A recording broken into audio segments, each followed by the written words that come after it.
అధికారంలో ఉన్న పార్టీ అభ్యర్థులు ఉప ఎన్నికల్లో గెలవడం పెద్ద విశేషమేమీ కాదు. గెలవడానికి అవసరమైన వనరులు అన్నీ వారికి పుష్కలంగా అందుబాటులో ఉంటాయి. సాధారణ ఎన్నికలకు ఇంకో 2-3 గడువు ఉన్న సందర్భాల్లో ఆ ప్రాంతంలో ఉండే ప్రభావశీల వర్గాలు కూడా అధికార పార్టీకి అనుకూలంగా మెలగడం చూస్తూనే ఉన్నాం. స్థానిక సమస్యల పరిష్కారానికి కదలిక వచ్చే అవకాశం ఉందంటున్న ఆశ సహజం. కనుక అధికార పార్టీ వైపు కొంత మొగ్గు ఉంటుంది. అయితే అధికార దుర్వినియోగం అనే ఆయుధాన్ని కూడా పాలక పార్టీలు ఇప్పుడు యథేచ్ఛగా వాడేస్తూ ఉన్నాయి. మరి జూబ్లీహిల్స్ పల్స్ ఎలా ఉంది? అధికార పార్టీకి అనుకూలమా, ప్రతికూలమా? పూర్తి విశ్లేషణ చూద్దాం. అధికారంలో ఉన్న కాంగ్రెస్ పార్టీ ప్రభుత్వానికి ఇంకా 3 ఏళ్ల పదవీ కాలం మిగిలే ఉన్న దశలో జూబ్లీహిల్స్ ఉప ఎన్నికను ఎదుర్కొంటుంది. పార్టీ తరపున 10 మంది మంత్రులు, పలువురు ఎంపీలు, 30 మంది ఎమ్మెల్యేలు నియోజకవర్గ వ్యాప్తంగా జాతర చేస్తున్నారు.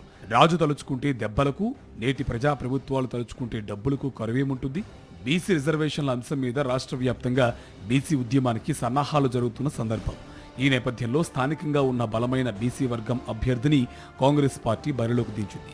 మజ్లిస్ పార్టీ తన అభ్యర్థిని రంగంలోకి దించకుండా కాంగ్రెస్కు మద్దతు ప్రకటించింది.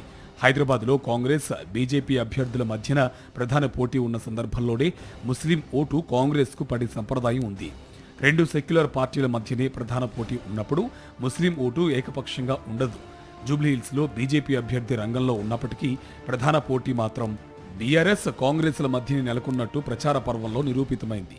ముస్లిం ఓటు కూడా ఏకపక్షంగా లేదని అర్థమైనందువల్లనే హఠాత్తుగా అజారుద్దీన్కు మంత్రి పదవి నిర్ణయాన్ని కాంగ్రెస్ తీసుకున్నట్టు తేలిగ్గానే అర్థం చేసుకోవచ్చు. ముస్లిం మైనార్టీకి ఒక మంత్రి పదవి ఇవ్వాలనేది కాంగ్రెస్ సంకల్పమైతే ఇంతకు ముందే ఈ నిర్ణయాన్ని తీసుకుని ఉండేది. కొత్తగా 3 మంత్రివర్గంలోకి తీసుకున్న సందర్భంలోనే వారికే ప్రాతినిధ్యం కల్పించి ఉండేది.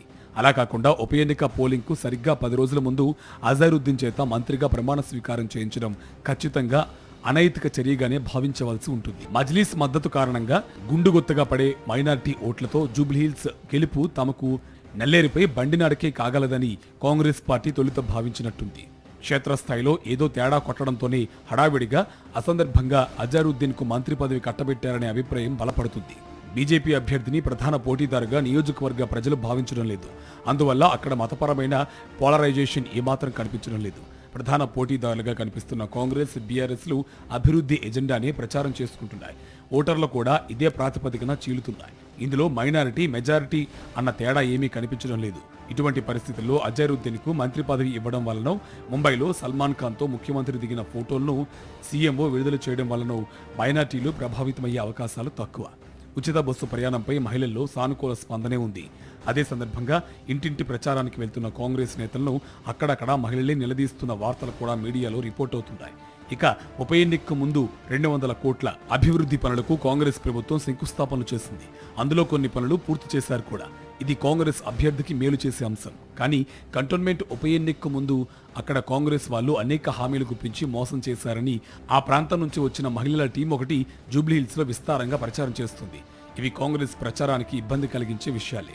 ఇక కేసీఆర్ హయాంలో తమకు అందిన రంజాన్ తోఫా, షాదీ ముబారక్ల గురించి కూడా మైనారిటీ ప్రజలు గుర్తు చేస్తున్నారు. కేసీఆర్ ముఖ్యమంత్రిగా ఉన్న కాలంలో నియోజకవర్గానికి జరిగిన లబ్ధిపై బీఆర్ఎస్ పార్టీ ఒక పత్రాన్ని విడుదల చేసింది. దీంతో పాటు కాంగ్రెస్ పార్టీ హామీ ఇచ్చి ఎగరవేసిన అంశాలను ఉటంకిస్తూ ఒక బాకీ పత్రాన్ని కూడా ఆ పార్టీ ప్రచారంలో పెట్టింది.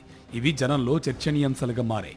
సినీ రంగంలో పనిచేసే కార్మికులు దాదాపు 15,000 మంది వరకు ఈ నియోజకవర్గంలో ఓటర్లుగా ఉన్నారు. వీరిని ప్రసన్నం చేసుకోవడానికి స్వయంగా ముఖ్యమంత్రి ఒక సభకు హాజరై వారికి అనేక హామీలు ఇచ్చారు. కానీ ఆ కార్మికులు సంతృప్తి చెందినట్లయితే కనిపించలేదు. 10,000 మంది వరకున్న ఆటో డ్రైవర్ల కుటుంబాలు పూర్తిగా ప్రభుత్వానికి వ్యతిరేకంగా ఉన్నాయి. కేసీఆర్ కాలం నాటి పరిస్థితులను నేటి పరిస్థితులతో జనం పోల్చి చూసుకుంటున్నారు. ఈ రకంగా క్షేత్రస్థాయి నాడి కాంగ్రెస్కు అంత సానుకూలంగా ఏమీ లేదన్నట్టుగా కనిపిస్తుంది. కానీ అధికార పార్టీగా దానికుండే బలాలను కూడా తీసిపారేయలేం.